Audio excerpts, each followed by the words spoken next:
A história do Brasil é marcada por personagens que moldaram o destino da nação. Alguns são lembrados com orgulho, outros com polêmica, mas poucos despertam tantas paixões quanto o homem que governou o país por quase 2 décadas. Um líder que ascendeu ao poder através de um golpe tornou-se símbolo do desenvolvimento nacional e, décadas depois, saiu da vida para entrar na história. Estamos falando de Getúlio Vargas, o pai dos pobres, o homem que transformou a política brasileira e cujas decisões ainda ecoam na sociedade atual. Mas quem foi Getúlio Vargas de verdade? Um herói popular ou um líder autoritário? Getúlio Dornelles Vargas nasceu em 19 de abril de 1882, no interior do Rio Grande do Sul, na cidade de São Borja, fronteira com a Argentina. De uma família de estancieiros, cresceu em um ambiente ligado ao campo e às tradições gaúchas. Curiosamente, Vargas tentou alterar seu ano de nascimento para 1883, e essa mudança só foi descoberta décadas depois, quando pesquisadores analisaram os registros da igreja local. Desde cedo, Getúlio demonstrava traços de liderança e perspicácia, características que o levariam a se tornar uma das figuras mais marcantes do Brasil. Seus antepassados eram, em grande parte, portugueses vindos dos Açores, mas também incluíam indígenas tupiniquins. Essa mistura, comum na formação do povo brasileiro, foi um reflexo da própria trajetória de Vargas, que transitou entre diferentes grupos sociais ao longo da vida. Mas, se por um lado suas origens eram diversas, sua ligação com a pecuária gaúcha sempre foi uma constante.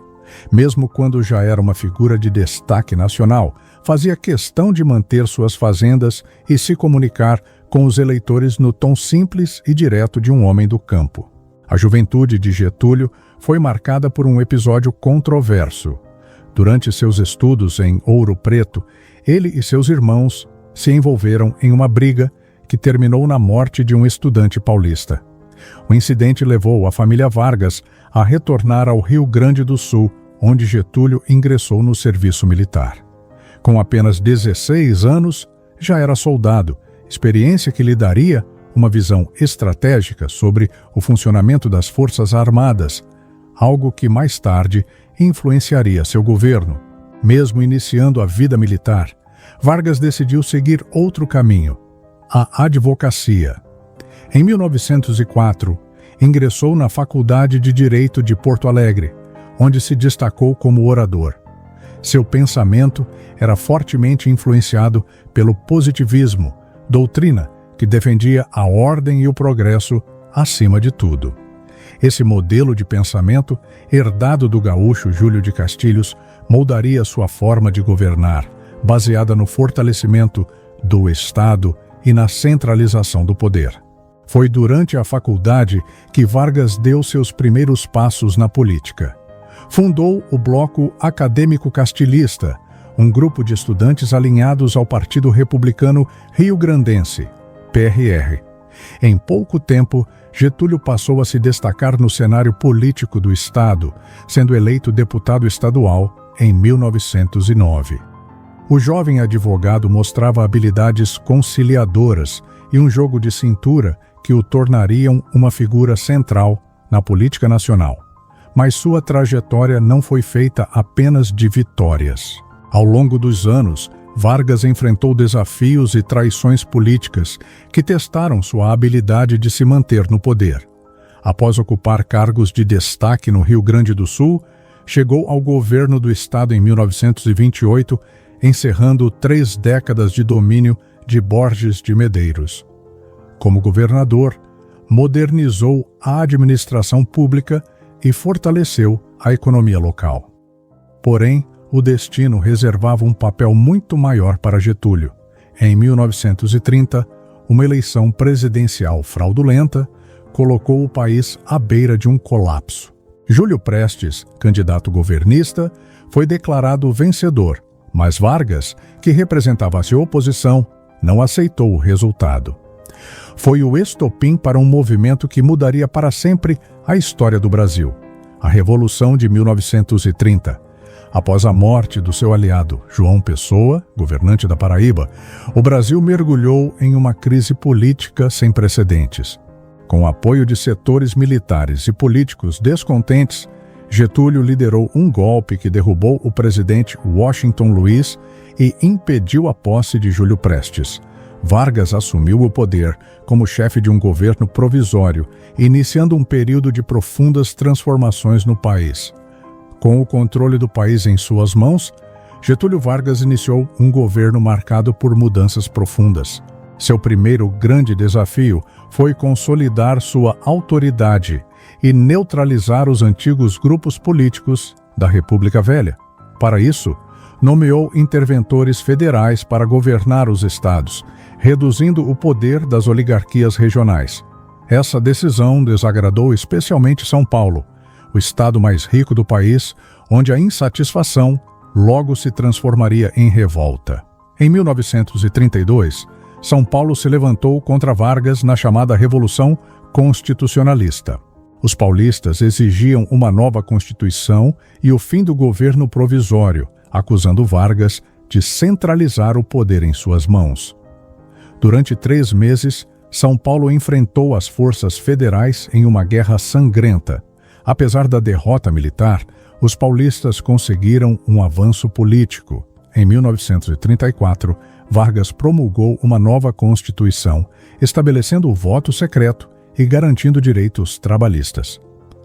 Com a nova Constituição, Getúlio foi eleito presidente indiretamente pela Assembleia Constituinte. Mas seu plano ia além. Ele queria permanecer no poder sem depender de eleições. O caminho para isso começou a ser traçado com a crescente polarização política da época. De um lado, os integralistas, inspirados no fascismo europeu, defendiam um governo forte e centralizado.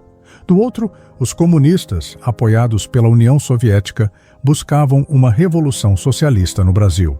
Em 1935, a Intentona Comunista, uma tentativa de golpe organizada pela Aliança Nacional Libertadora, foi rapidamente sufocada pelo governo.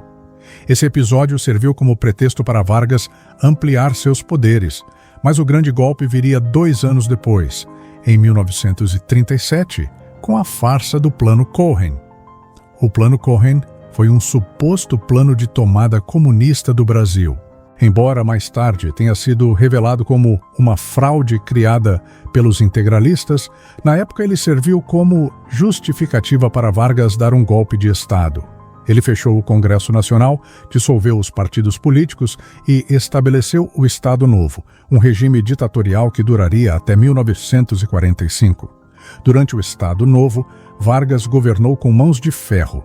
Ele utilizou a propaganda para construir sua imagem como o pai dos pobres, criando leis trabalhistas que garantiam direitos como salário mínimo, férias remuneradas e aposentadoria.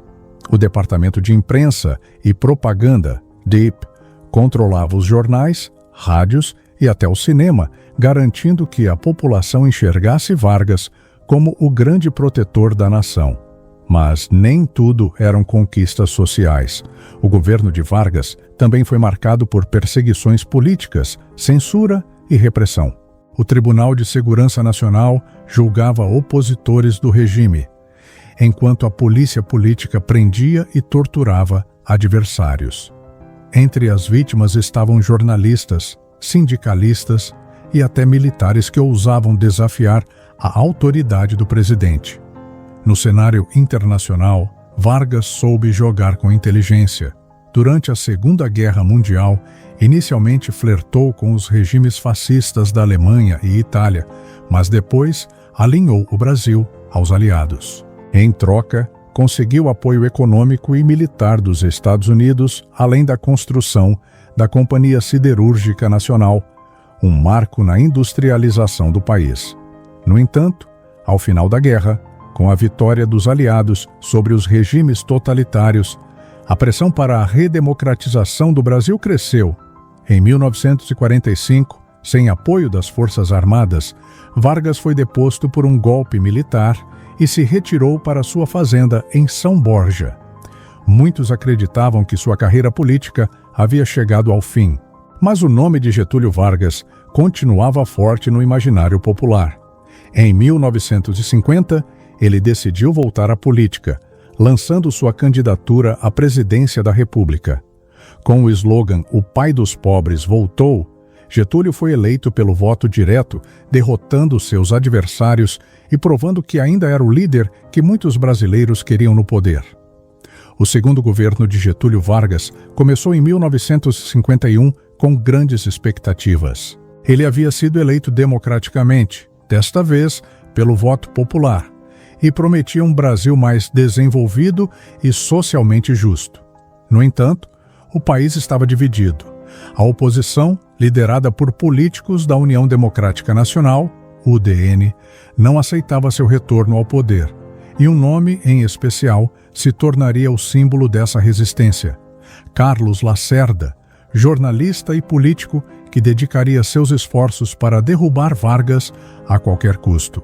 Desde o início, o governo enfrentou uma forte campanha de desgaste. A imprensa oposicionista acusava Vargas de corrupção e de governar sob um mar de lama. Apesar das críticas, ele seguiu em frente com sua política nacionalista. Criou a Petrobras para garantir a exploração do petróleo sob controle brasileiro e fortaleceu a indústria nacional. Mas essas medidas desagradam setores empresariais e os Estados Unidos, que viam Vargas como uma ameaça ao livre mercado. A crise política se intensificou quando o presidente aumentou o salário mínimo em 100%. A decisão beneficiou os trabalhadores, mas revoltou a elite econômica e militar. Os opositores alegavam que essa medida poderia levar o país à inflação descontrolada e aumentar o descontentamento entre as Forças Armadas. Foi nesse cenário de tensão que aconteceu o episódio que selaria o destino de Getúlio Vargas, o atentado da Rua Toneleiro. Na madrugada de 5 de agosto de 1954, Carlos Lacerda sofreu um atentado a tiros no Rio de Janeiro. O major Rubens Vaz, que fazia sua segurança, foi morto. A investigação rapidamente apontou para Gregório Fortunato, chefe da guarda pessoal de Getúlio Vargas, como mandante do crime. A oposição usou o caso para exigir a renúncia do presidente. A crise chegou ao seu ponto máximo. O Exército, a Marinha e a Aeronáutica pressionavam Vargas para deixar o cargo. No dia 22 de agosto, um manifesto assinado por generais pedia sua renúncia imediata. Vargas, isolado, reuniu seus ministros para decidir o futuro. Durante essa última reunião, ele ouviu conselhos para se licenciar temporariamente da presidência, mas sabia que essa decisão não impediria sua queda definitiva. Na madrugada de 24 de agosto de 1954, Getúlio Vargas tomou sua decisão. Em seus aposentos no Palácio do Catete, redigiu sua famosa Carta-Testamento. Nela, escreveu as palavras que ficariam marcadas na história: "Serenamente, dou o primeiro passo no caminho da eternidade e saio da vida para entrar na história." Pouco depois, um tiro ecoou pelo palácio. Getúlio Vargas havia se suicidado com um disparo no coração. A notícia se espalhou rapidamente. Milhares de pessoas tomaram as ruas em choque e revolta. Carlos Lacerda teve que fugir do país, temendo represálias. O Brasil chorava a morte de seu líder. O enterro de Getúlio foi acompanhado por uma multidão e sua figura passou de um presidente contestado a um mártir nacional. Seu suicídio impediu um golpe militar naquele momento, mas não por muito tempo. 10 anos depois, em 1964, o Brasil mergulharia em uma ditadura militar que duraria mais de 2 décadas. Ainda assim, o legado de Vargas permanece. Até hoje, muitas das leis trabalhistas que ele criou seguem em vigor. Seu nome está inscrito no livro dos Heróis da Pátria, e sua influência na política brasileira ainda pode ser sentida. Se você assistiu até aqui, deixe seu comentário sobre a trajetória de Getúlio Vargas. Ele foi um herói ou um governante autoritário? O que você acha que teria acontecido se ele não tivesse se suicidado? Não se esqueça de se inscrever no canal da Rádio Miura, deixar o like e compartilhar este vídeo. Vamos continuar explorando a história do Brasil juntos. Até o próximo vídeo!